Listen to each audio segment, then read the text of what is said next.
ఓయ్! దేన్ని పడితే దాన్ని నమ్మేస్తున్నావా? నువ్వు నమ్మే దాన్ని బట్టే నీ లైఫ్ డిసైడ్ అవుతుంది. ఇలా ఉండాలా, అలా ఉండాలా, ఇక్కడుండాలా, అక్కడుండాలా, వీళ్ళతో ఉండాలా, వాళ్ళతో ఉండాలా, ఎలా ఉండాలన్నా కూడా నువ్వు నమ్మే దాన్ని బట్టే ఉంటుంది. ఎవరో గాదు.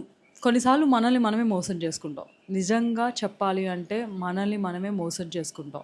ప్రతి ఒక్క సిట్యుయేషన్ నీకొక 2 ఆప్షన్స్ ఇస్తుంది. Fear and faith. ఫియర్ అంటుంది ప్లీజ్ నన్ను నమ్ము ఈసారికి అని. అలాగే ఫెయిత్ కూడా ప్యారలల్లీ ఒక యుద్ధం చేస్తూ ఉంటుంది. నువ్వు ఫియర్‌ని నమ్మకు, నన్ను నమ్ము అని చెప్పేసి. ఫియర్ వర్సెస్ ఫెయిత్‌లో ఒక సిట్యుయేషన్, ఒక ఛాలెంజ్ లైఫ్‌లో వస్తే నువ్వు దేన్ని చూజ్ చేసుకుంటున్నావు? నీకు తెలుసు ఆన్సర్ ఏంటో.